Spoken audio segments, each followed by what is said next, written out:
I just want to be fun. Like, I'm not fun. As a guy, I'm not a fun guy. I want to be so bad. I'll see people having fun and be like, that looks dope.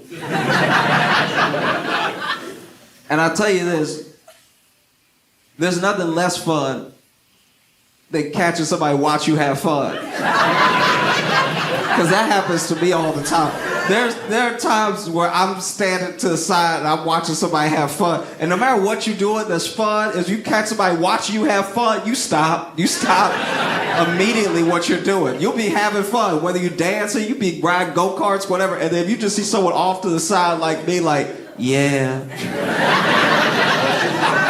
You look like you're having a good time.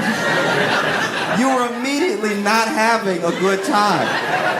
It's the worst. It's so bad. I hate it. I don't like being the one to do. I didn't know that when you at a party and people are dancing and you are not dancing, you watching them dance. I didn't know you're supposed to move your head to the rhythm. I didn't know you're supposed to move your head to the rhythm side to side. I didn't know that's what we were doing. Like when people are dancing and they're over there, you're like, yeah, I didn't know it was that. I've done two very off things. One, I didn't know I was supposed to move my head if I was watching people dance, and I was supposed to move my head to the beat. So one time there were these people dancing, and then they caught me watching them have fun, but I was being completely still. And that is also heroin. You know what I mean? Like, you really getting it, and then somebody off to the side against the wall is like, yeah. Keep doing that. It's very upsetting, you know? And like I said, I didn't know we were supposed to move our head side to side. So then there was another time I was like, okay, I'm supposed to move my head to the beat. So then I was moving my head to the beat, but I was going back and forth. And that is also unsettling to watch. You're dancing and somebody's like, yeah, to the rhythm, yes. Yeah, get it. I just want to be fun. I want to be fun like, Brazilians are very fun. Brazilians as a people, they have incredible music, beautiful dancing, they're beautiful people and they know how to have fun. I read about a guy who was so fun. This guy partied for 4 days straight.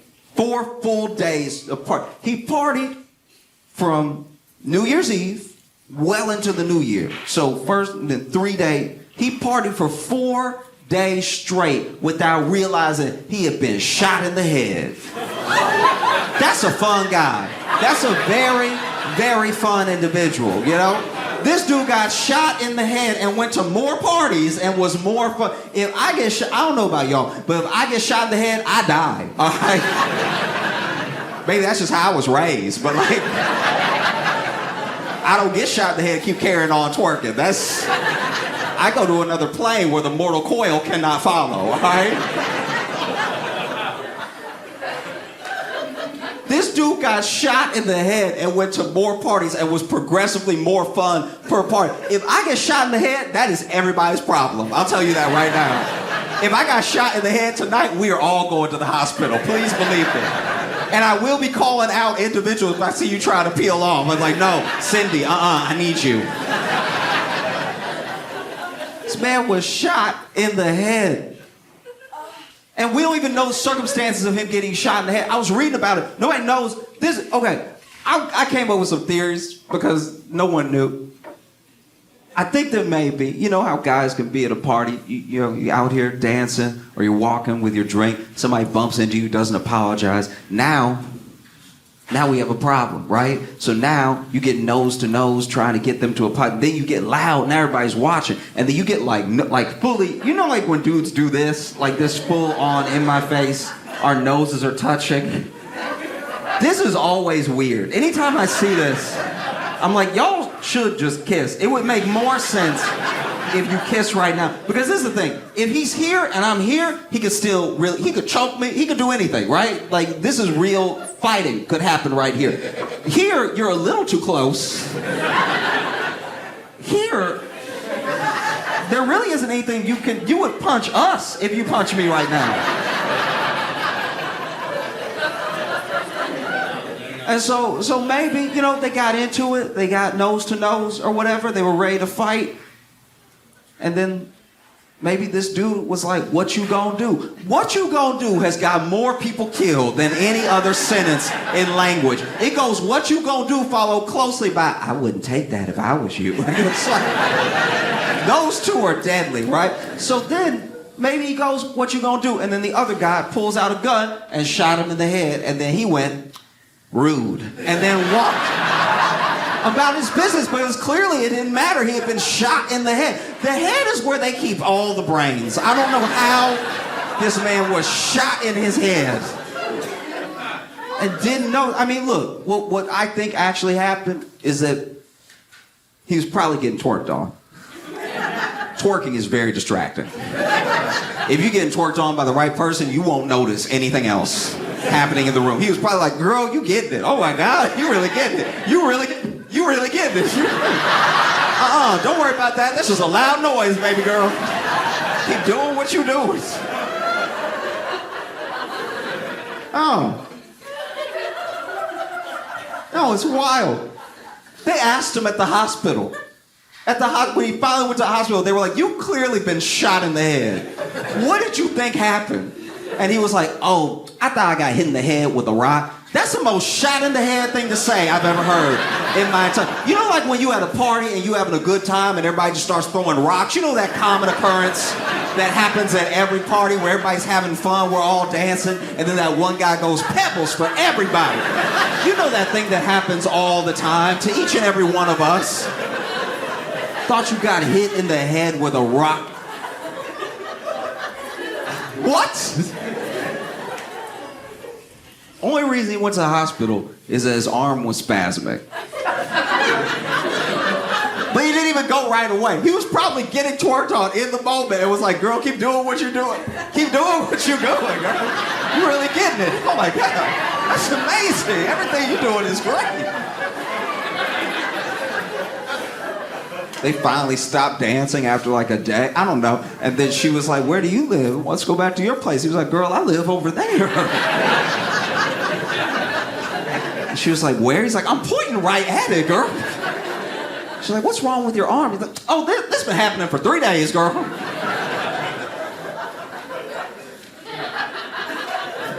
I saw this video of this guy who was at a white guy in Alabama that was at a Bass Pro Shop. So far, whole story checks out, right? So far, nothing is out of the ordinary, right?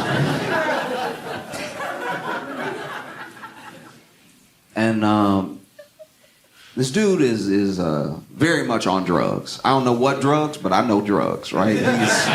He's on drugs. Now, the story starts in the parking lot. He drives up to the Bass Pro Shop, and he immediately drives his car into a light pole at the Bass Pro Shop in the parking lot, and then he backs up and does it 8 more times, chops it down like a tree, right? And then he gets out and walks in the Bass Pro Shop. So you already know my man is ready to play. And so walks in the Bass Pro Shop. The video starts where it starts, so I don't know what happened in between. I don't know when he got naked. All I know is this dude... The video starts with this dude, and he just been doing cannonballs into the Bass Pro Shop fish tank. So these fish are all compromised, all right? So he is doing naked cannonballs over and over again. He getting deep, and I'd like to think they called the police when he got naked, but maybe they didn't. Maybe they were like, let's see what he does. And so my man is just climbing up, dunking, and then you can tell he's on drugs because he's speaking drugs, right? Because then in the video, he swims to the front of the tank and he's like, and when I heard that, I was like, that's drugs. That's not the native tongue of any land. And so the police come. So now we're going to switch for a second from people recording him on their phones to the police body cam, right? So police show up. They see him in the fish tank, and they see him. He waved to them. It's not really phased. And so then they are trying to figure out how he got up there. So then they go ahead and they start climbing up some of the rocks, right? So then they turn, police body cam. They turn, and when they turn to him, in the tank. He's gone. And so you're like, okay, he on drugs, but is he magic? Because that's a different situation. Can you imagine if a magician is on drugs? David Blaine already like that. Imagine David Blaine on drugs. That'd be a problem. Make you feel like you on drugs. And so then he's gone. He's gone because even though he's on drugs, he had the presence of mind that, hey, that's the police. They probably won't talk to me. And so then he jumped out of the tank. But the tank is like 18 feet high, right? So this man, naked, jumped out of the tank just onto the ground, and he landed Family Guy style, right? So this dude has knocked himself out on the ground, right? And he laying over here like this, like he just fully passed out. And you can even hear a cop through another cop's body cam turn, and he's not there, and then they see him on the ground, and you hear another cop go, oh shit.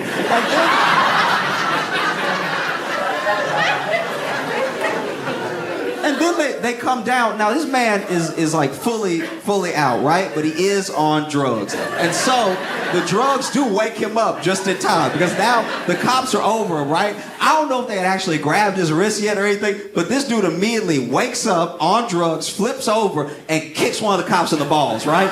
So that cop goes down. I don't know the code for it, but he's not getting back up for a minute, okay?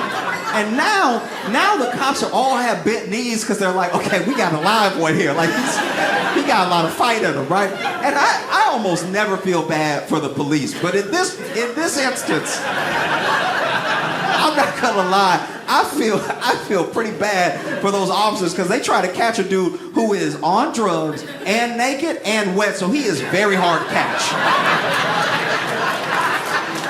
Basically impossible. Because every time they grab this man, he over here like, no, no, thank you, no jail for me, no. And he's slippery as a fish, so they really can't get a hold of him. No, jail doesn't feel nice. No, I don't want it. And it's horrible because then there's really nothing to grab. And I'm telling you, because he was naked in the tank and we saw it, there's nothing to grab, right? So they are fighting to catch this dude. They finally get a hold of him because I think they just been drying him off this whole time. You know what I mean? Through the entire scuffle. And they finally get him handcuffed and they're walking him out. And as they're walking about, this is back on people's phones now. As they're walking about, he walking past people who've been recording him on their phones and he's going, ba, ba, ba, ba, ba, ba. Now this next part is not on camera. I had to read about this. They take him outside, they put him in the back of the cop car, and this is the first time where even though he is on drugs, he's not having a good time. Because now he in the back of the cop car going, this feels unfair.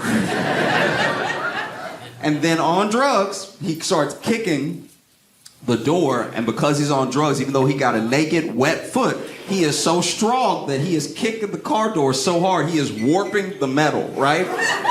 And I saw that, and I was like, he must kick that cop's dick off. Like, that's horrible.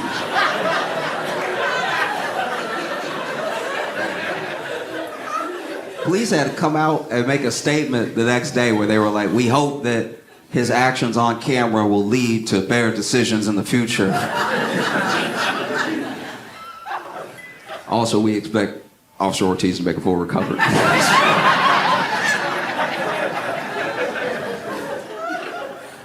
I try to be a good friend to my friends with anxiety, because I have anxiety too, but like, it's hard to really be there for someone with anxiety because they're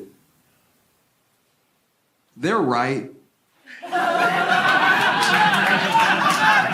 Do you know what I mean? Like, if you ever really listen to an anxious person talk, they're making some very salient points. Like, their points are actually so good, it started to jack up my anxiety because I was like, fuck, I didn't think about that. Oh no! That's the worst.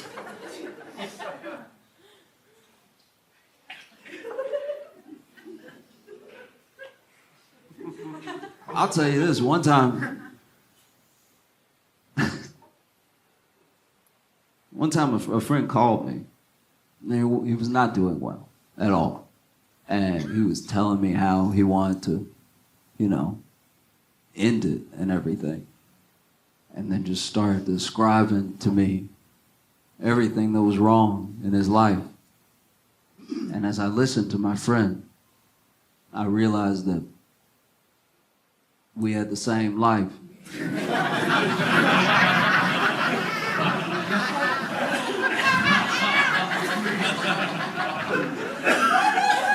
And I'd be lying if I said I'd get a little defensive. Because he over here telling me, he's like, I can't do it anymore. I'm a grown man eating TV dinners every night. And I'm like, well, maybe you're doing your best, all right?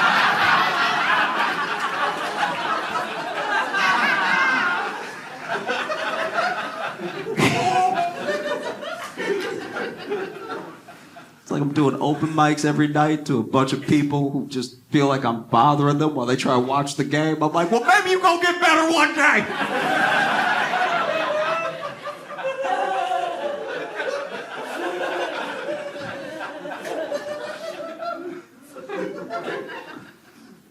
It's weird how much anxiety there is over the election. Like truly nobody's happy. Like everybody's like, You even feel how it got in here? Everybody was like bummed out. It's odd, right? Because it's like a rematch nobody wanted.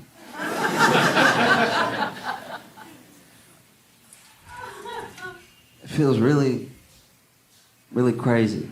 That's why, if I'm being honest with you, I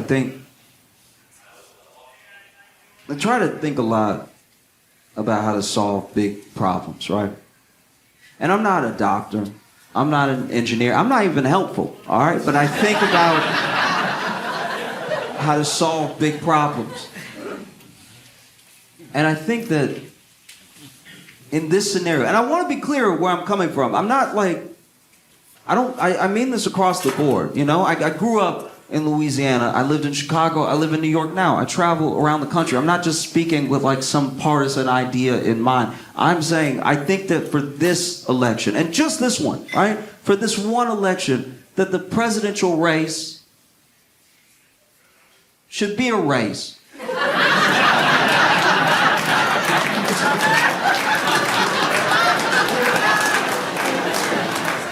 Because no matter who wins, I think we will be more astonished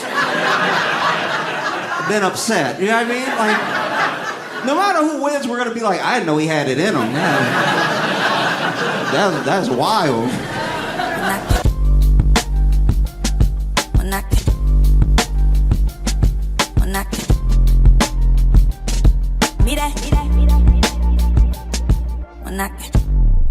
Hey everybody, we're at Helium Comedy Club in Portland, Oregon. Logan went and got a novelty soda for us to try. So we're gonna have some, see what it's like before I go up. Oh, okay. Went with red. That's okay. Ooh, this blood. This blood. This was either blood or kidneys. Or kidneys? This stink. Oh wait, no, this does stink. Bro, my ears ring. Okay, you alright? Make some noise for Josh Johnson!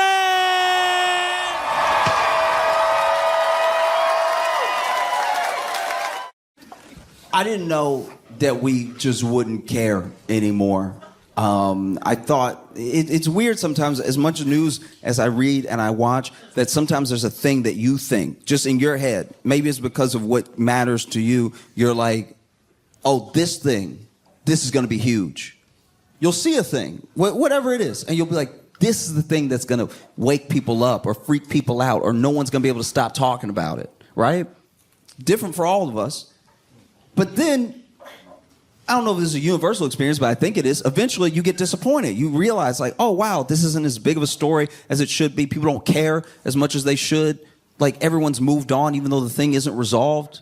That's wild. And I didn't know that we would just stop caring about the drones that are flying over Jersey. Like that seems like a big deal, and we just sort of let it go. They still up there. Like I guess they don't need batteries because they are still. It's wild. There are drones that were flying over Jersey, and they're loud. They're very high up, but they are so loud that people compare them to helicopters.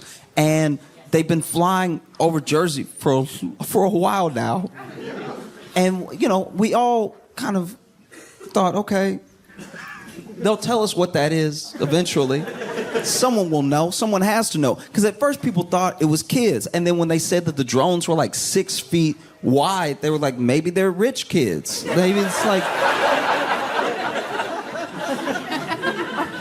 And then people...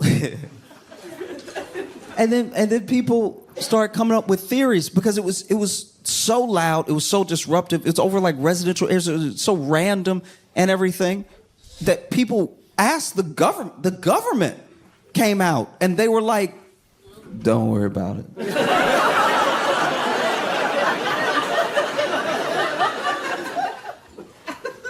Don't worry about it. The government has never said don't worry about it. Y'all, the government said, don't worry about it in American history. The government, I would honestly tell you to watch at least like one White House press conference, one like hour of C-SPAN. The most asinine, insane, minute questions get asked of the press secretary. And I'm not saying they always have a legitimate answer, but they always at least try to answer the thing in some capacity, no matter how dumb it is. They never say, don't worry about it. That's never been the tact that the U.S. government has taken. Don't worry about it. We shot a balloon immediately. Remember that balloon that we couldn't tell because none of the pictures looked clear enough if it was a child's balloon or if it was actually a spy balloon? But we shot it, I think, with a missile and said, that was a spy. That looked like China. We've still never fully confirmed that, by the way. No one has come out. China hasn't been like, we did send that balloon. That's our bad. We were feeling festive. We were playing. It's never happened.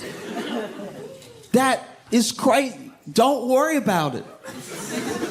There are brown people just alive in other places and the government's worried about it. Like that, don't worry about it. That's crazy.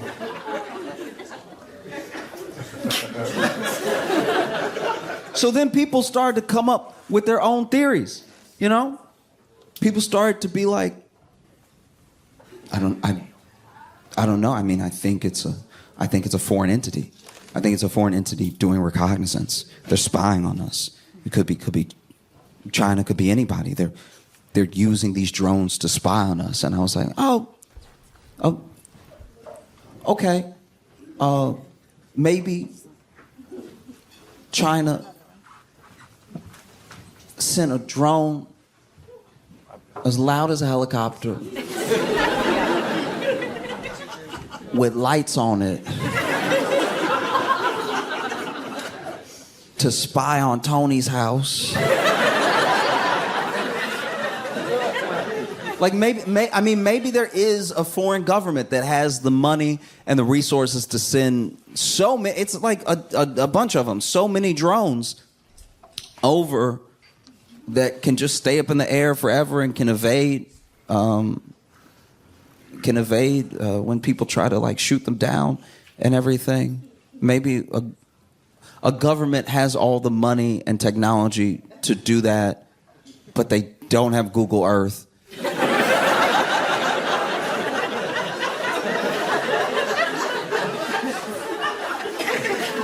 Maybe. And some people think that's very dumb. Some people think, oh, what an idiot. Who would think that? But you know what it's not dumber than? Don't worry about it. That's the dumbest thing a person could say.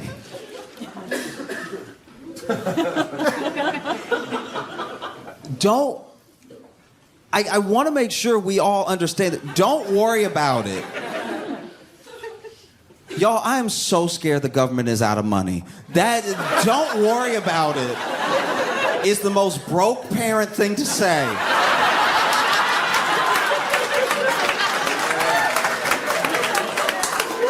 Yo, don't worry about it. When I was a kid, my dad drove, I think it was a 92 Corsica.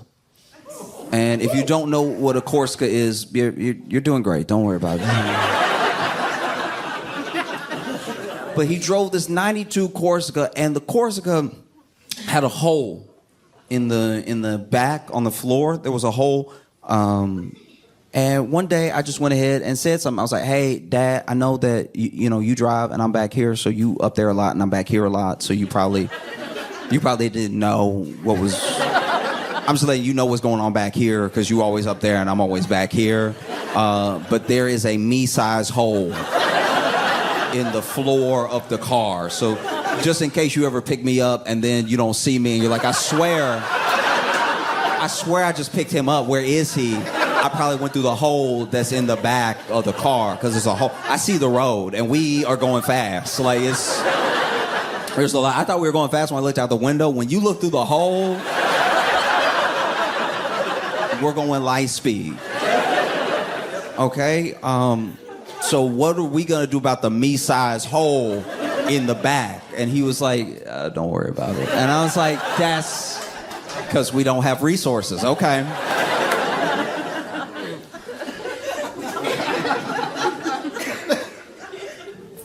I had a babysitter one time that was making me some dinner, and I don't know.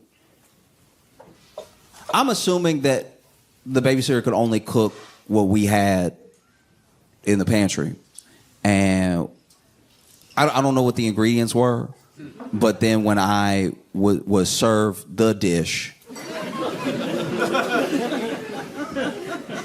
You ever had something where you're like, should this be on a plate or in a bowl?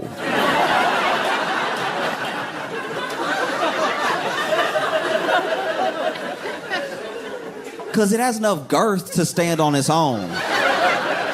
But it's soupy enough to need some collection, to need some guidance as a dish on where to be,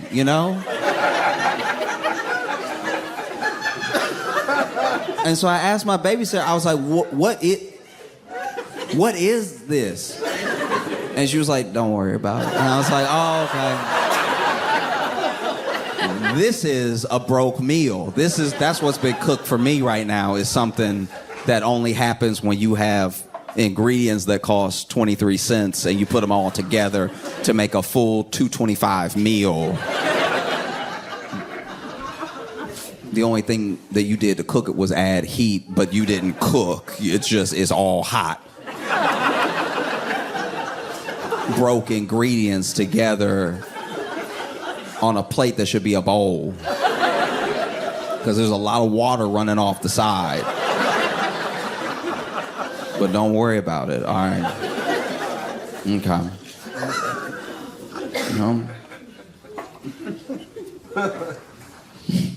I remember one time my shoulder was popping a lot.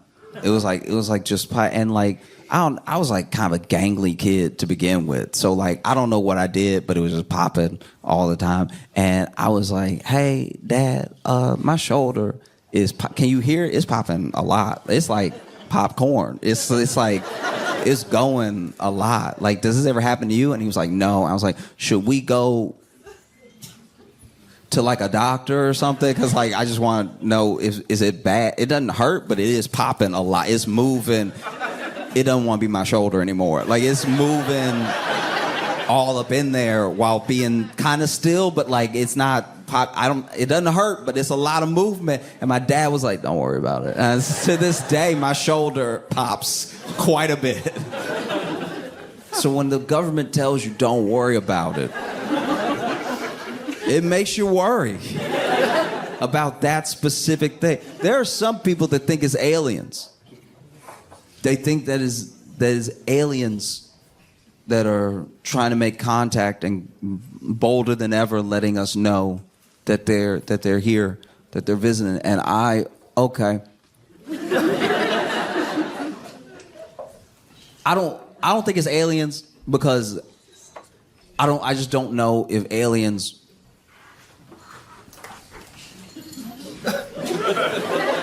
I'm really not being disparaging when I say this. I'm just being honest. If you cross dimensions, I don't know if Jersey would be the first stop. And that's... And I know people from Jersey, and they will tell you if I cross dimensions, I'm probably hitting up, Cairo. I'm hitting up someplace that's a bit more exotic, But mostly I just hope it's not aliens.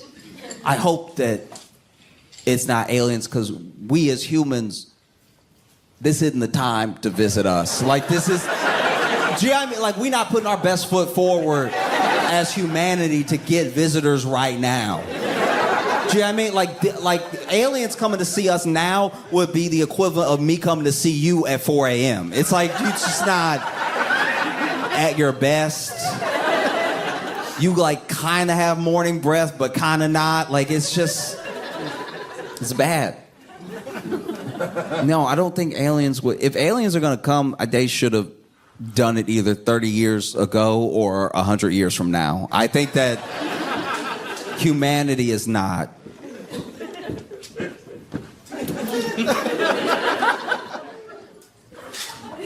We're not good for visiting right now. You know what I mean?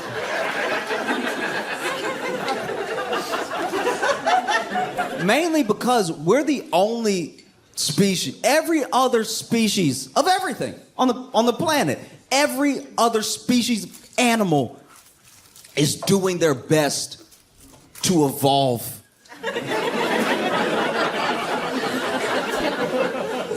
They're trying to go in the direction that forwards the species that, do you know what I mean? That they will still be around. Hopefully, in spite of us, by the way, they're doing everything that they can to still be frogs.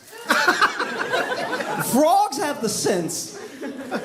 There will be a frog off by itself doing something weird that the other frogs are like, don't go over there. Don't that's not gonna help. That's not helpful at all. And the frog will be doing something like jumping upside down or whatever, just bouncing upside down over and over again. And the other frogs are like, don't mess with that. Because they know it doesn't help. They don't look at that frog and go, he just asking questions.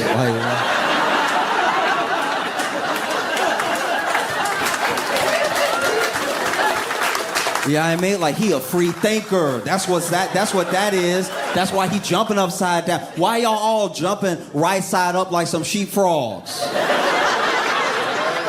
Why don't you start bouncing upside down for no reason? See if that doesn't do something to your mind. No, they're like that's not gonna be helpful. And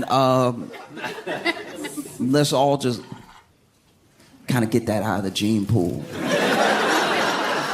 as best as possible. No, we're not serious at all. It's painful.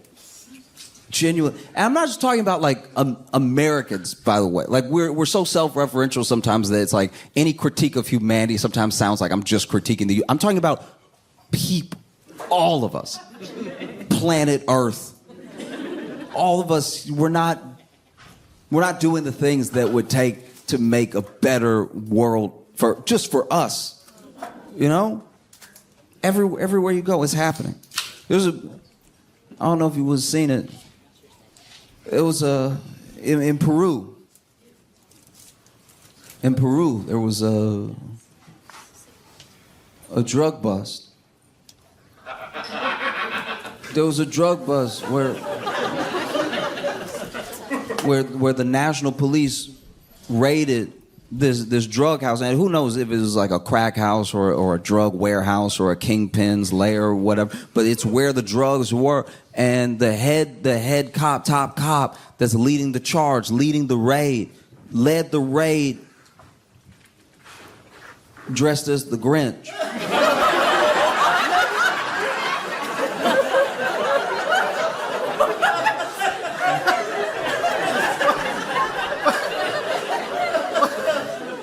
That's unfair to everybody in this situation, all right? That's not right. Imagine, you in there. You deal drugs, you cook drugs, whatever, but you putting the drugs in the little baggie. And then you hear a boom, boom. Somebody has knocked down your door. And you look up.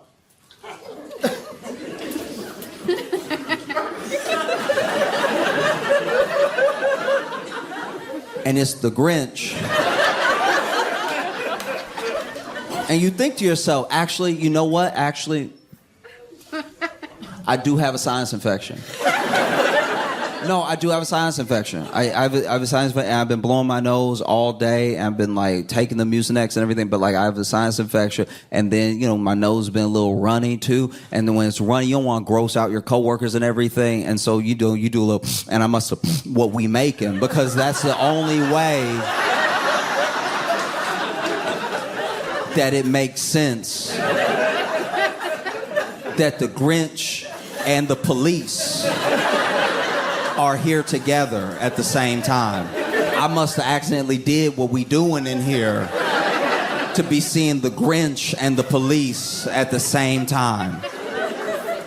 Because he didn't just run up in there as the Grinch. This dude, he had the battering ram. And then he goes in. After they break down the door, he goes in and then dropped the battering ram too. Unarmed, just came in character like the great. This man came in high knees, just.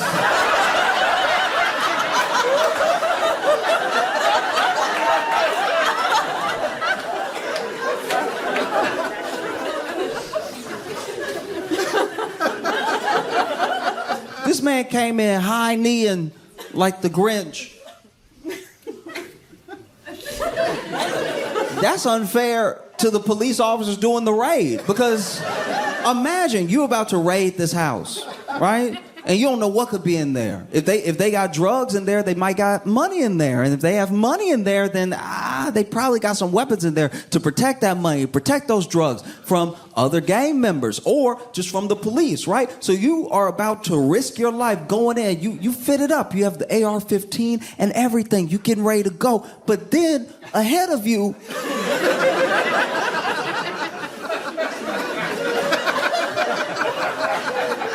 your leader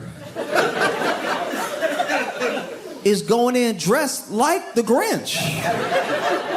And then he battered the door down and run in. You got to run after him and make sure not to accidentally shoot him while he over here high kneeing in front of everybody, moving all crazy. Because they did everything like you would normally see in a raid, like get on the ground, everything. But then the Grinch. Sometimes people try to get in character, and I don't think they understand the character, because I need to listen to it again, admittedly, but I swear he was making noises that the Grinch doesn't make. So then they were like, get on the ground, get on the, and then he was like, it's like, that's not in there though. That's not in the movie. That's not in the book. What is that? That's not, you're not even speaking Spanish or anything. Just, it's like, in what work? Because you can tell, even as they getting arrested, they're like, but is he with y'all? Like, no, I'm getting on the ground. I'm asking though. Like, he's just moving all weird in here. Like, what is that? I'm getting on the ground. I'm just saying.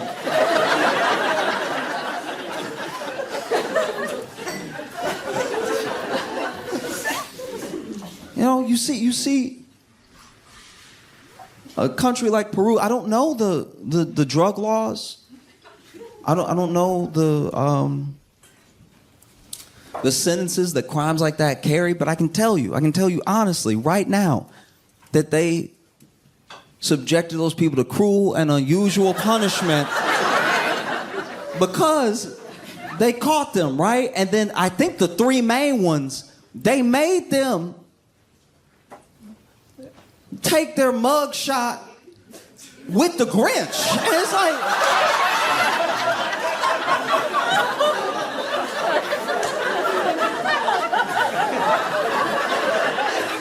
What other reason could there be other than to ruin a person's life? To completely diminish all street credibility than to make them take a mug shot with the grit. They over here, and I'm sure they didn't answer any questions, because if you can Google this, look at the picture later, you see them in the picture being like...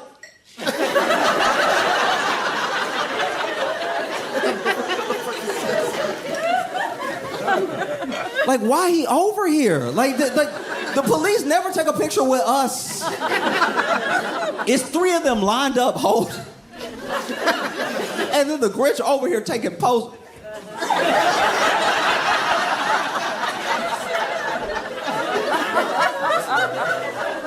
Looking all proud.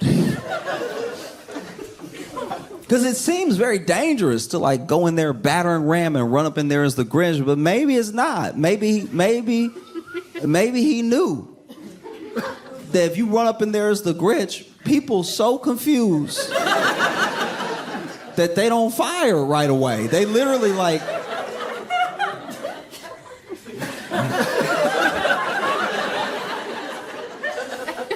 You see the Grinch, right?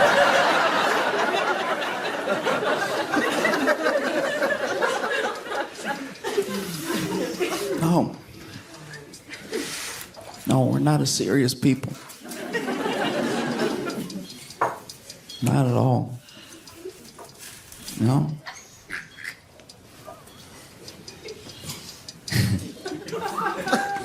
It's okay. I've been very excited to come back to Portland because I came here in February for some shows. And normally, when you do comedy, you go places like once a year, because usually when you go somewhere, the place you went to is like, that's enough.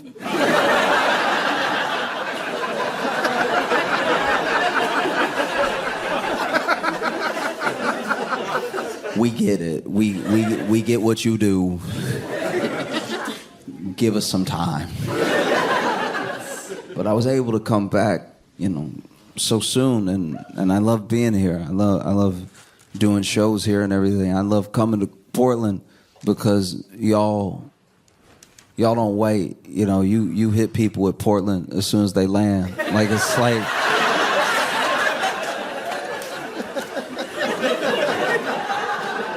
I landed in Portland, and my Uber driver to a hotel told me everything. It's the whole backstory.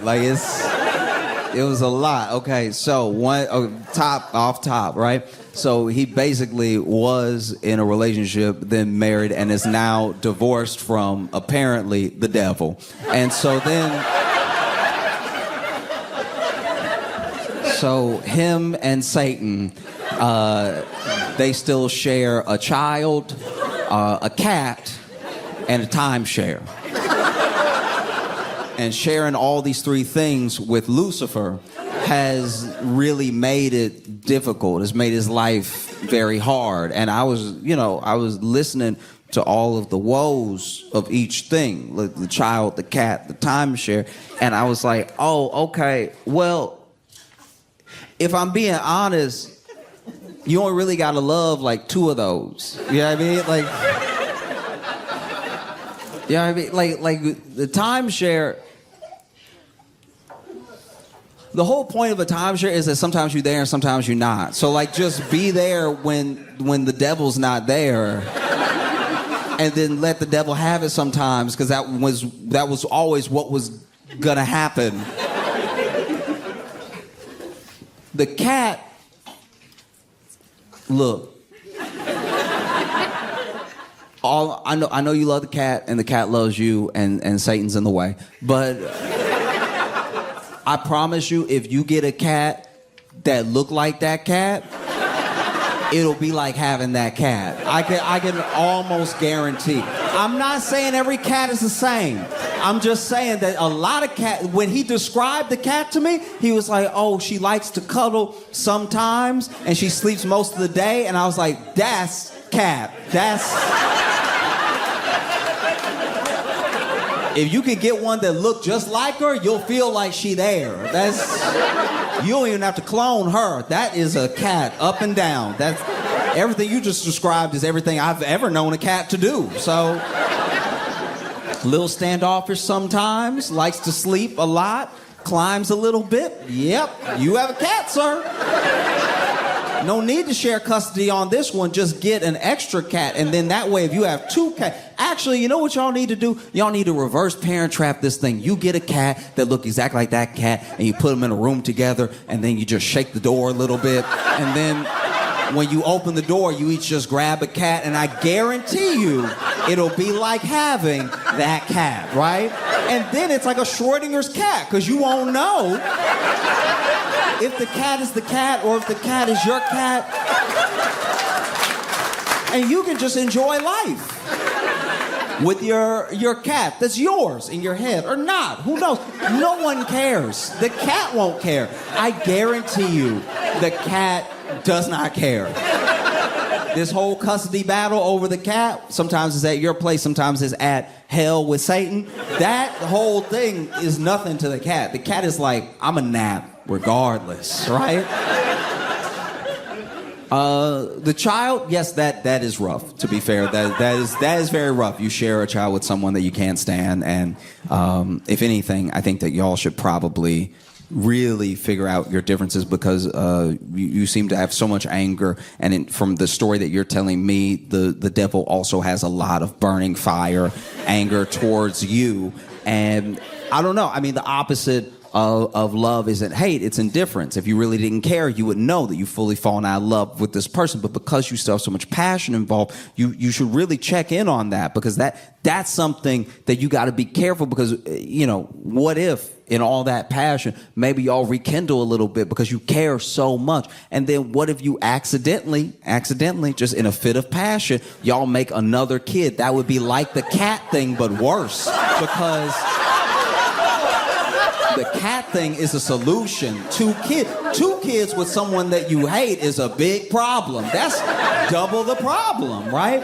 And so then, I guess he wasn't really trying to hear what I was saying, but I only said any of that stuff because I was like, if you tell me your whole life, I thought that you would want some notes on what was going on. I didn't think that you would tell me your whole life and then just be expecting me to. You might as well talk to yourself when you're in the car alone. If you don't expect me to respond to any of it, so then I just laid it all out for him the way that I saw it, Go ahead and let the devil share your timeshare and everything. Go ahead and get another cat. Make sure you figure out the problem so that you can raise this child in a healthy environment. And I don't know if I rubbed him the wrong way or something, but he was like, hey, we've been here. You can get out at any point. And to be fair, we had been at my destination for 15 minutes. I was just sort of in the car chopping it up with him because honestly, we got to my hotel during the timeshare portion. So the cat and the kid was just, I was trying to get my thoughts out real quick, and he was like, yeah, but I do, this is my job, and I'm trying to leave, right? And I was like, all right, but I just thought that maybe it would be helpful,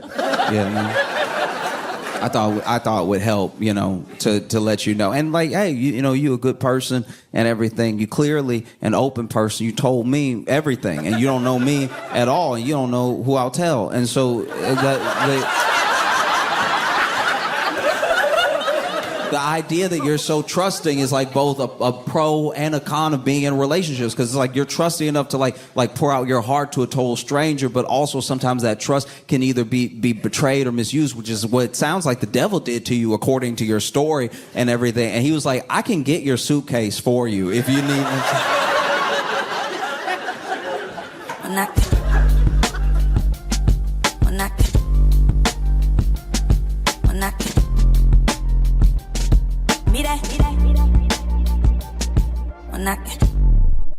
Charleston, please make some noise for Josh Johnson!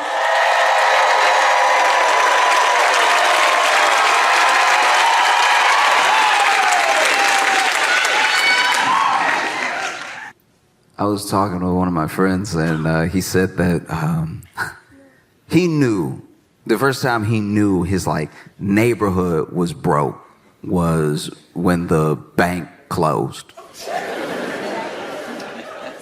It's a pretty good indicator. The bank holds that branch's money, and that branch is falling off.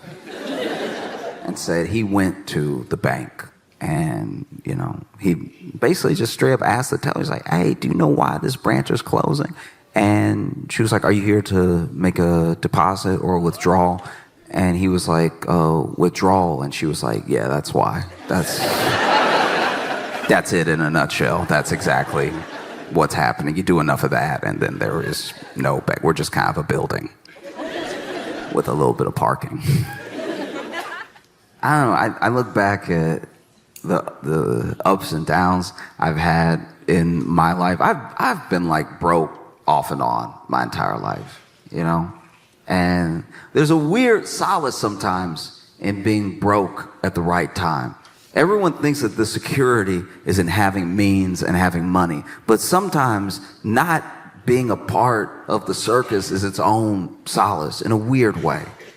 You know that it's bad when you're really shopping at the dollar store.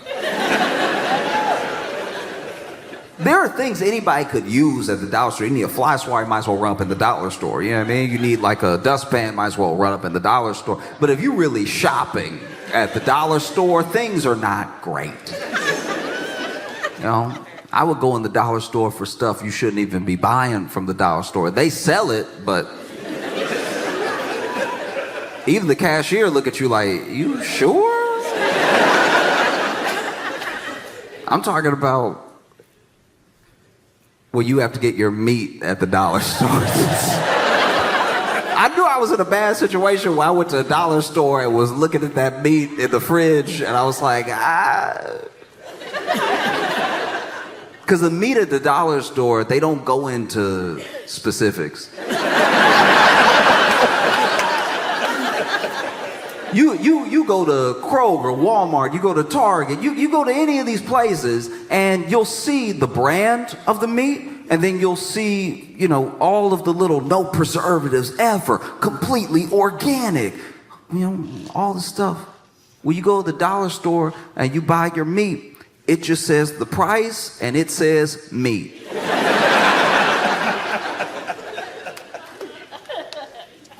And you're like, maybe if I don't ask any questions, it can be whatever I think it is. Because then, I also got a lot of stuff at the dollar store, even as a kid, that I look back and I'm like, that probably wasn't the best. Like a good example, if you know, you know. When you shop at a dollar store, especially if you ever got toys at the dollar store, you know that dollar store toys are in a very specific, slightly copyright infringed arena of toy. You know, like you would have a G.I. Joe, but it doesn't say G.I. Joe. It just says soldier. And you buy the soldier, and it even got the setup like a G.I. Joe, like it stands like a G.I. Joe, but the legs a little too short. So some very long arms. I couldn't tell if the arms were long or the legs were short. And it doesn't have like grip action. It says that on the front, grip action. It just has a hole. They didn't make a hand. They made a hole stub. And then this hole stub is what you go ahead and put the little toy gun through. But then they didn't really measure out the gun versus the hand. And so the gun is not in proportion at all. So it looked like this would blow his arm off if he tried to shoot it. But you bring it home and you're playing with it. And you're like, yeah, soldier, get him. And he's like, I'm gonna get him. Oh, I'm gonna get him. They getting it right now. Trust me. Trust me. Nah, they getting it. Look. Point me over here. Point me over here. No, it was terrible. It was very bad. It was horrible. You know, you would have those dollar store crayons. That's another one. It's a very specific type of drawing as a kid, because those dollar store crayons, they melt in your hand. So you got to be quick with it. You got some imagination. It needs to come out now. You got to put those crayons in the fridge. I remember being around some of these Crayola crayon kids being like, your crayon's stale as hell. Man, y'all don't even freshen up your crayons. That's crazy. That's why your pictures stink. You know what I mean? My pictures smell like leftovers.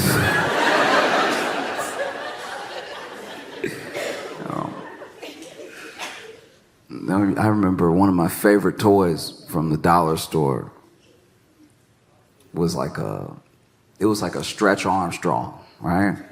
But it was Stretch Arm. It would only stretch for like 3 days. You only got 3 good. After that, it would get hard. And if you tried to stretch it after it got hard, it would cut your finger open. I don't know what it was made of, but it was the most malleable, unmalleable thing. It was Play-Doh and adamantium together. No, it was crazy. And that's the thing too, is when you're growing up in this situation. For anyone who knows what I'm talking about from experience, then you also know that it's very hard to know that you're broke, especially if you're a kid. It's hard to know if you are surrounded by love. My family loved me so much, so much. They still do. I make it sound like that. Make it sound like there was a falling out. They still love me. But no, I was surrounded by love. I had my grandparents, and my mom, and my dad's love. I had my aunt and my uncle's love. I had my cousin's love. I had so much love around me. And when you're surrounded by that much love, you don't know that you don't have money when you have that much love until you meet somebody who has both.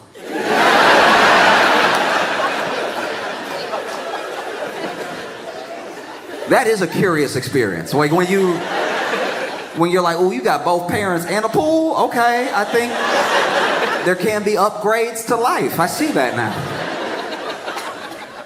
To me, greed is a paradox, because you want everything. Even if you have more than enough, even if you have so much that what you have is starting to hurt you in the long run. You see it with the way that hedge funds cannibalize whole companies. It's like, okay, everybody made some short-term profit, but now this thing that people used to love doesn't exist. You know? Like you take like a Southwest. You know, Southwest, people used to love Southwest. Bags fly free. Affordable tickets. You just sit wherever. You don't have to wait for the person. Southwest used to be so fire, because then you don't have to wait for the person to get to their seat, and you don't have to get up for anybody. Do you know what it's like to just be in your seat on the plane? And everyone's almost here. There's a couple of stragglers. There's almost nobody coming down that aisle anymore. You even settle in. You're like, oh, I may not have a seat next to me. This may be the promised land. You get so comfortable, you're like, man, I might put my other leg over here. Southwest had a brilliant idea. And the bags. The bags were flying for free, which makes sense. The bags don't know where they're going. Why should I have to pay for this bag to have an experience too?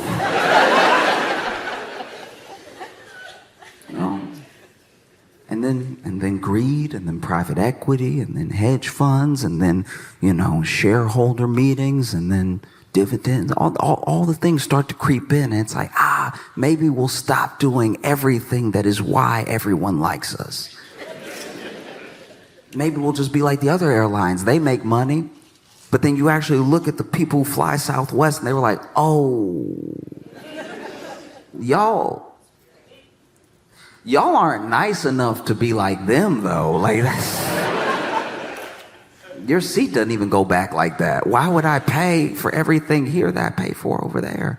That's crazy. And so then you see people plummet, because they're making decisions based on money, but not money that they need, just more money that they might be able to get. And there's only there's only so much that a business can grow. I understand a startup's passion, and that passion makes sense because the company just started. But after a while, it's like, do you really need to own everything? If the answer is yes, it's like, and they don't say it to us. They say it to each other. You ever get a hold of a recording of a closed door meeting and the way they talk about their own customers? That's why greed is like a paradox to me. You're so greedy that then you end up cannibalizing your own company, your own efforts, yourself. You end up hurting yourself. American greed is another paradox, because as much as we know that the millionaires and billionaires maybe got their money in a way that's a little nasty, we also kind of want to be them a little bit. Everybody wants their piece, but we know how bad it is. There are people who I know who want to be billionaires. They aspire to be billionaires. But if you ask them to name like a good billionaire, it's a hard quiz. But they want to be the billionaire because they're like, no, I will be different.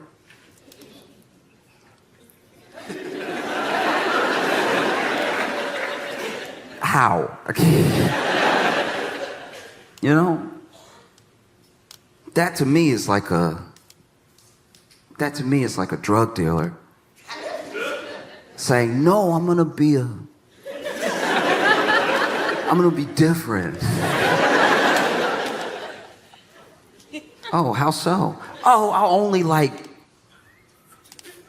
sell drugs to bad people.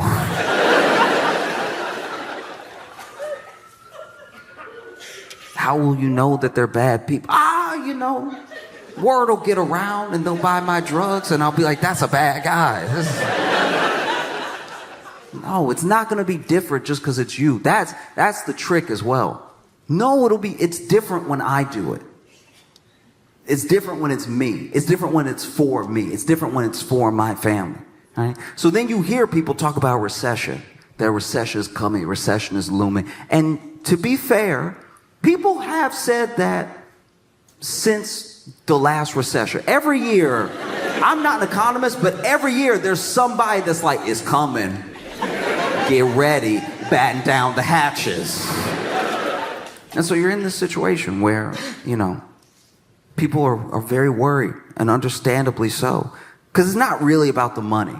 Money is mostly like the conduit. Money's mostly the placeholder. There are people who find money to be a game, and for them, the number is the important thing. How much actual money they can stack and hoard is the real thing. I want to show how rich I am is the real thing. But for almost everybody else, it's about their survival. It's about taking care of yourself. It's about taking care of the people that you love. So when they hear that there's going to be a recession, they're not really thinking like, oh, the number will go down. They're thinking about food. They're thinking about housing. They're thinking about resources. And the only way forward is with other people. We've proven that this thing doesn't work. And by this thing, I'm not just talking about like one specific system. I'm not talking about like capitalism. I'm not talking about anything like that. I'm talking about we've proven that a true rat race does not work. I can't believe the world watched Squid Game and was like, yeah, I think I could win the pot. The pot is the problem. You know?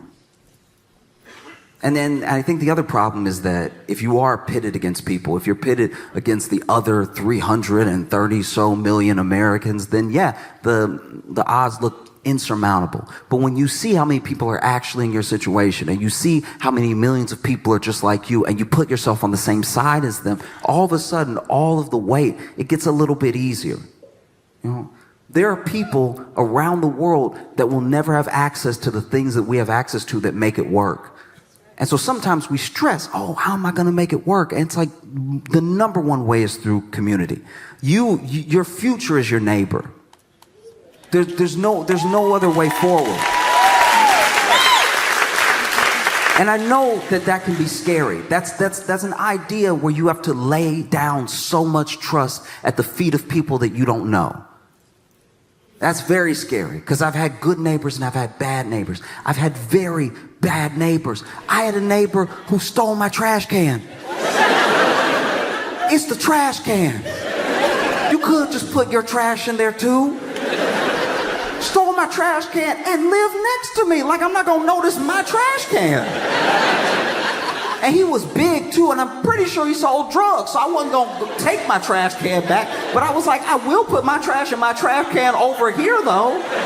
Just because you stole the trash can doesn't mean I'm gonna get another trash can. It's a trash can, and trash goes in. You could put your trash over here, but then you wanted to put it in front of your yard. Okay, fine, whatever. I'm sure you have a gun, so I won't make a big deal of it.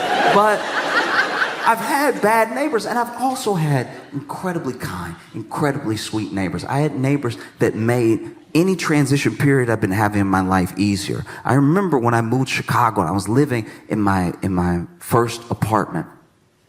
I had a neighbor that knocked on my door. I had been living there for like 2 days, and I didn't have stuff. I'm like this broke kid who just moved to Chicago with like 2 suitcases of like clothes and a couple of other things. And so knocks on my door and it's like, hey, this older guy. And he's like, hey, I saw that you moved in.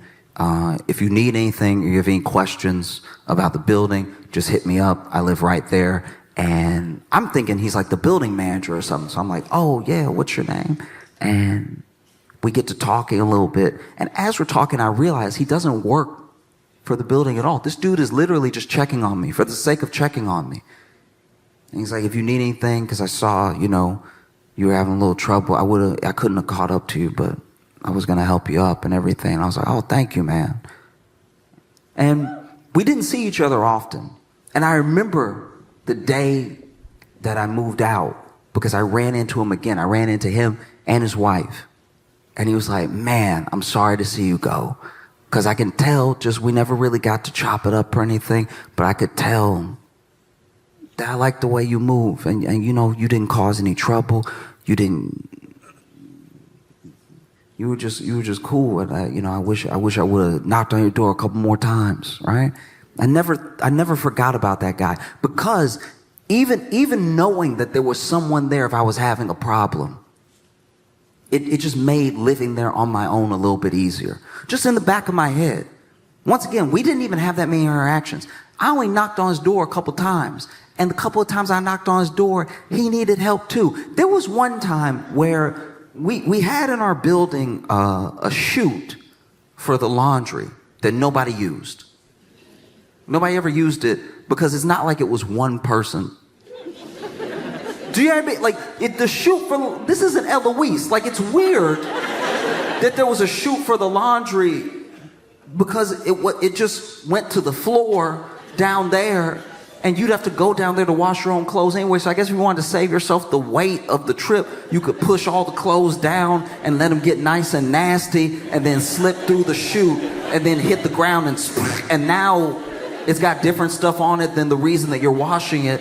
So nobody used it. And nobody used it because it was nasty. And so then one day, the actual building manager poured a whole bunch of, like bug poison down it to try to, like, kill some of the bugs that had been living in there. And the bugs were like, you know what? I think we'll go everywhere else. And so then one day I came home and my apartment was just overrun with bugs, and it didn't make sense because I didn't even have stuff. I had a fork, a bowl, like it was kind of like a saucer. It wasn't a plate. It was a plate that you would put a teacup on. I didn't even have dishes to be nasty enough to have all these bugs. So I'm freaking out. I'm killing a bunch of bugs, and then I run over and I knock on his door, and when I open his door, he looks like me. He's like, "You too?" And both of us just knowing that we're both dealing with bugs was enough to make the whole thing easier. He helped me kill some of my bugs. I helped him kill some of his bugs. And we were both very upset with the building manager. I had another neighbor when I was living this like short little bit in this, I don't even know how to describe it. It was like, it was a house, but it was like, you know how there's it wasn't a duplex. Okay. The house I was living in was like perfectly split in two, right? To make two unlivable houses. Okay? So I wasn't staying there for long, but it was just two completely unlivable houses, right? And I had a neighbor that lived next to me where I moved in, and once again, this older lady, so sweet, sweet as could be, knocks on my door, and it's like, "Hey, I saw that you just moved in. I wanted to." She had baked something, like old school, like out of the movies. She had baked something. She was like, "I made you a little something, some muffins. I know moving is hard. I know sometimes you don't have anything to eat right after you move. So this is for you," right? And I was like, "Oh," I didn't even know what to do. I was like, "Oh, thank you.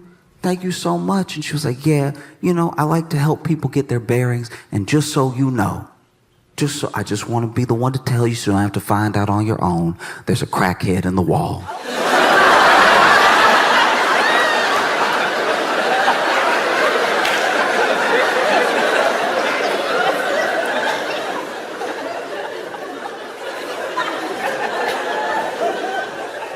And when you get that type of warning, it does make you look at the muffins twice. One has nothing to do with the other. But I was still like, oh. And she was like, "Yeah, we thought it was a bird for a long time." And then he started talking.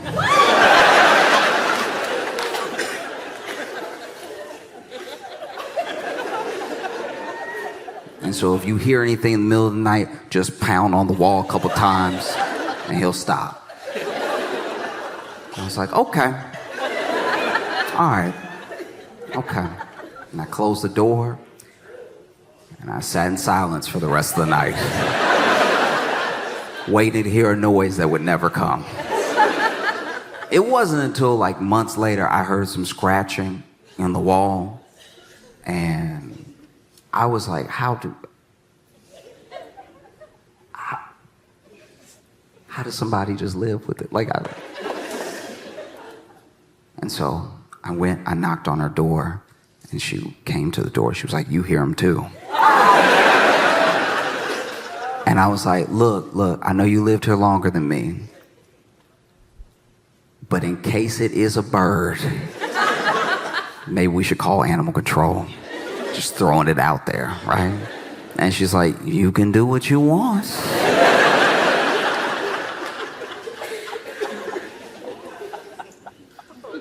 I called animal control, and then they could hear the scratching too.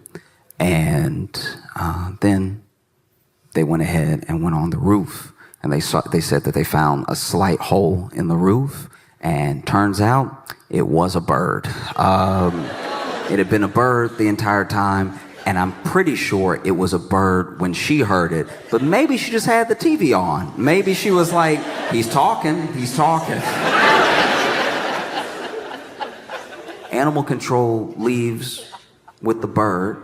I go over, I tell her it was a bird, animal control called the bird, and she was like, thank you so much. Seriously, thank you so much. That has been happening for like 8 months, off and on, and I was positive it was a crackhead.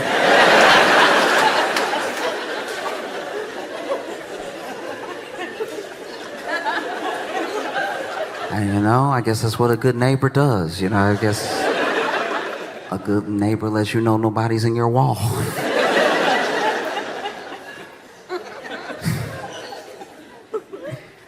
Because I think fundamentally the toughest thing people are facing right now is like a true way forward where they can trust other people to help them and take care of them. And I can't tell you to just blindly put your faith in people that you don't know, even if they live next to you. But what I can tell you is that most people return energy. Most people give like for like. So if there's a community that you want around you, all you have to do is be its founder. If you are the one knocking on your neighbor's door, letting them know you're here, if they need anything, they'll probably do the same for you. And it's so simple to build community. It's so much more likely that you're going to build community than you're going to become a billionaire. Do you know what I mean? Like,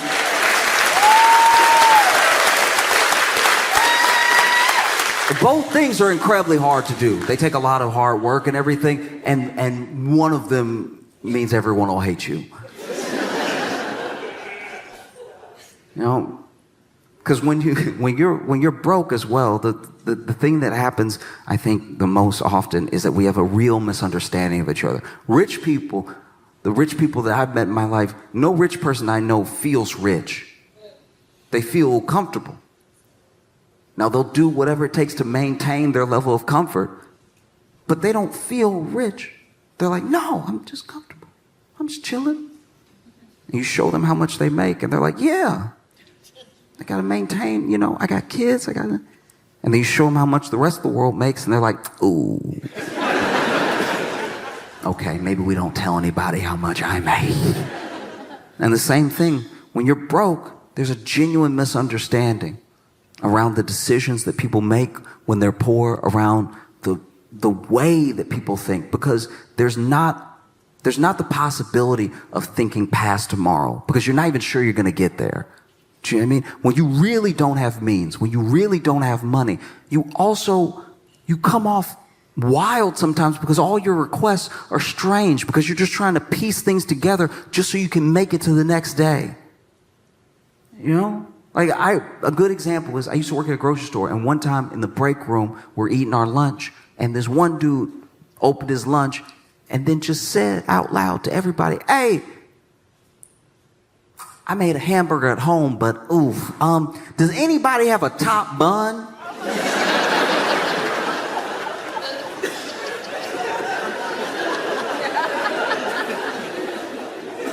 Sir. They're always sold even. How did this happen? We look at money as paper, right? At least when it's in its physical form, it's this paper thing. But it's more than paper. There's fabric weaved into it. There's linen, there's cotton. It works the same way that society works. There's fabric that weaves all of us together. And there are people who have not been able to participate in the opportunities of making money or making their well-being out of these chances in the market the way that other people have. And so when you tell them that a recession is coming, they're like, oh, a what? Okay. I was already broke. Do you know what I mean? What is a recession to somebody who was on the street the whole time? I guess the best example I can give is one time I was at a party with my friends, and I fell in the pool. And falling in the pool at a party is one of the more embarrassing things you can do when it's not a pool party. If you fall in the pool at a party where people are just sort of standing around the pool and talking, you might as well have fallen off the roof. But I fell into the pool at the party, which is not just embarrassing, it's not just annoying because now all my clothes are wet and everything. It's terrifying because I can't swim. You know what I mean? I'm not a swimmer in the way that I would like to be, and the way that I would like to be is to be able to survive. And so when it comes to swimming, I'm not only not a fan, I'm not efficient. And so I get in the water, and when you don't swim, and I don't just mean can't swim, I'm saying when you don't swim, like for fun or anything, being surrounded by water out of nowhere is very concerning. I didn't realize I had stepped into the pool until I was in the pool. So now what I feel like has happened is that I turned around and water surrounded me. And so I start doing what I think swimming is innately. I start fighting the water, right? I'm punching and I'm kicking and I'm like, get off me, water, but I'm in the water. But I'm like, get back, I don't want you over here. And that's not how water works. And so I'm sifting through the water, and it's almost like swimming, except I'm staying in place underneath it. So that is drowning. That's what drowning is. When you're swimming perfectly, but you're not going up above and you can't get your head up, you're not actually swimming, you're drowning, and it's also exhausting. You're fighting and you're punching, you're kicking, and you're moving, and you're doing a pretty good job of drowning. If you could get your head above water, this would be swimming. And if you could get your chest up, if you could do that butterfly thing, now you're a swimmer. But I am over here, no more water. Get out of my face, right?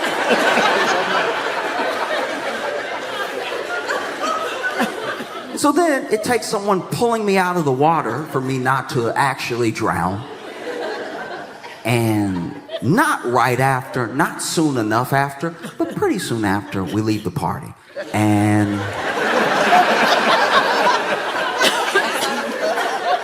not as soon as you would like if you almost drowned. You know what I mean? Like and it's tough too, because like the dude saved you as your ride. So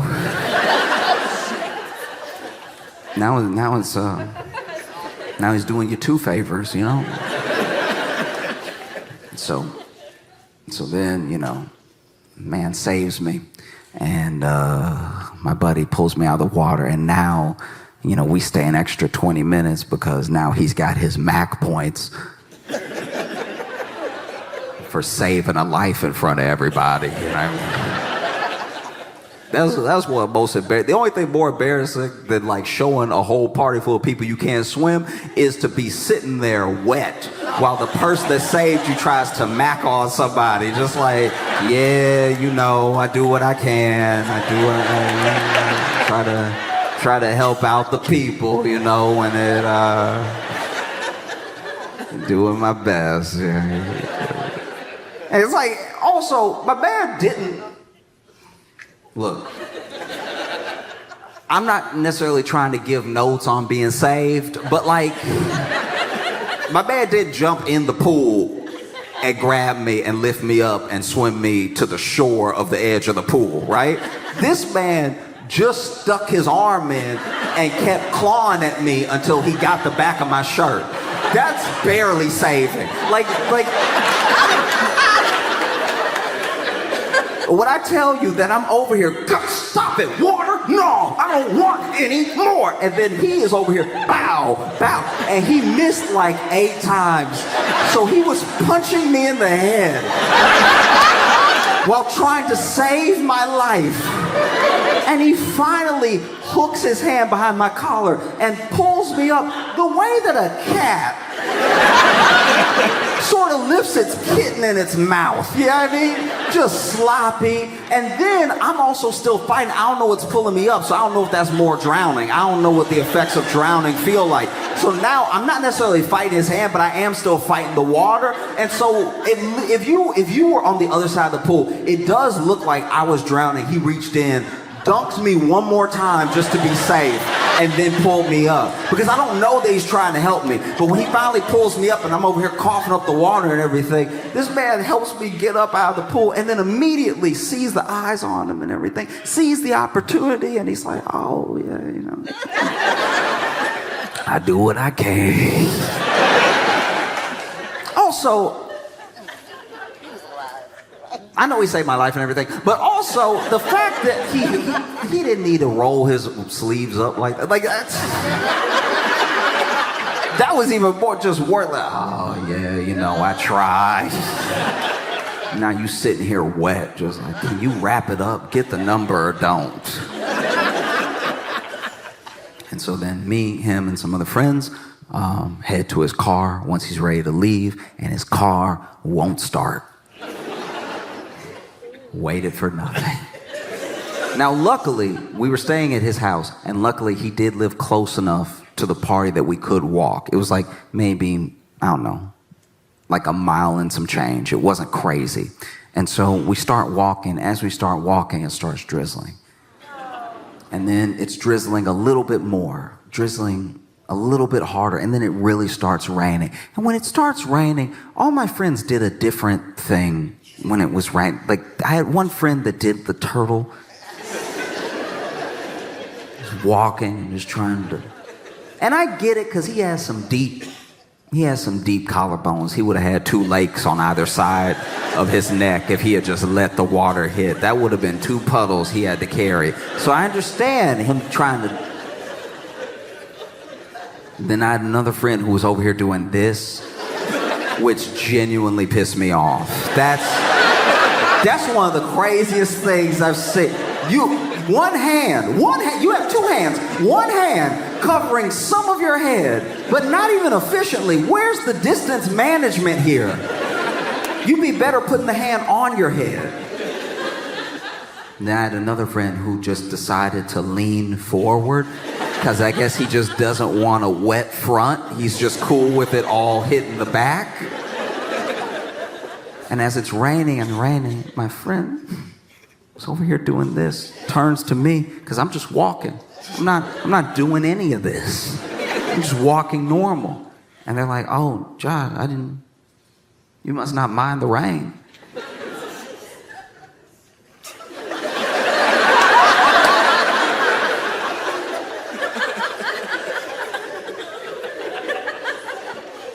And I was like, I almost drowned 20 minutes ago. And that's what it's like when you're broke. You're almost drowning all the time. So when people try to scare you with talks of a recession, you're like, why would I? What?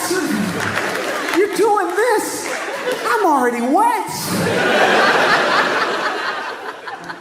And the way to ensure that you're going to be okay, the way to ensure that your family is going to be okay, is by creating chains, by linking up together with other people, with other families. Because the way forward, your future, I guarantee you, it's not in the market. There's a belief that, like, if I can just get enough ahead, maybe I'll pull some other people with me. And that sort of thinking is the reason that we as the people can be taken advantage of so easily when it comes to money. It's like, I can get you a little bit ahead. Oh, I'd like to be a little bit ahead, right? But the way forward, your future, I promise you it's in your neighbor. I promise you, there's no one that's going to take care of you like the people that are actually next to you. And it's kind of daunting to me. It does freak me out a little bit that there are so many people, every election, every year, no matter who's president, that expect the person in office to make them rich. Don't you know this is America? Do you know what I mean? Like, that's just not how it works. It's not how it's ever worked. You may like the person in office, you may not, but I guarantee you they're not going to make you rich. That's not how anything works. And don't get me wrong, I've had dreams before. I had a hard time getting to know people, and I had a hard time communicating with people. I'm an only child, and my mom wanted me to have friends so I wouldn't be crazy.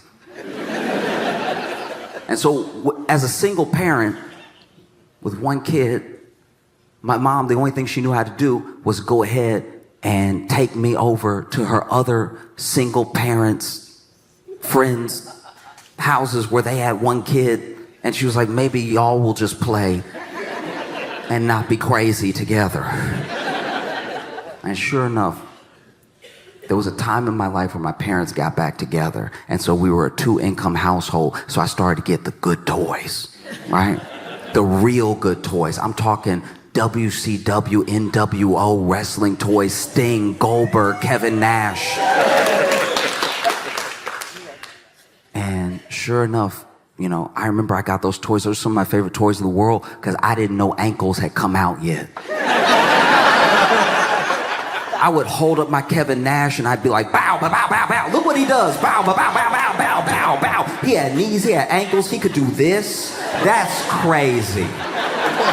I was used to this only.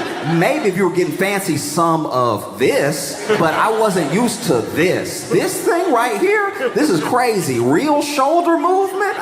My mind was blown. It's like, look at what this thing can do. Bow, bow, bow, bow, bow, bow, right? And so then my mom took me over to her friend's house, and her friend had a kid, and you know, I went ahead and brought over 2 of my toys. I brought my Kevin Nash and I brought my Sting because I'm trying to make a good impression. And so we're talking, they're talking, and finally we go to his room to play, and my mom leaves to go run some errands or something.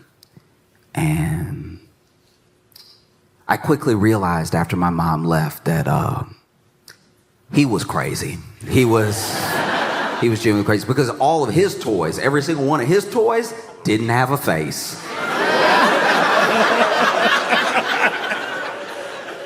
None of his toys had faces. I don't know if he was chewing them or if he was burning them, but they were gone. And so he looked at my Sting toy and he was like, oh, we have the same one. And I was like, I don't see how that's possible.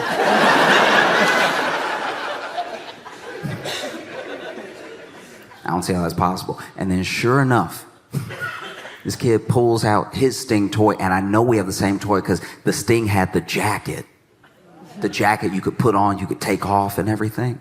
And so we're playing, and I'm trying to be a collaborative new friend, right? I'm like, what do you want to do? You want to do Legos? You want to do like wrestlers, whatever? And then we decide Legos. So I was like, do you want to build a castle? You want to build a wall? What do you want to do? So we decide to build a castle, right?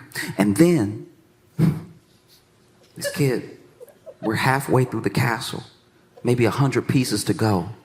And this kid grabs the castle, lifts it up, throws it against the wall. It explodes into like 190,000 pieces. And I'm like, what did you do that for? And he goes, don't talk to me. And I was like,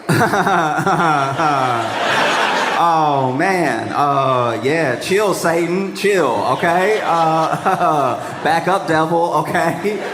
Because I had been prepared in case the situation happened, because I knew I wasn't a crazy only child, but I knew there were other crazy only children out there. So I already had my thing on me, right? I had that lance in my back pocket. I was like, don't you come near me. I will cut you open. This thing is 6 weeks old.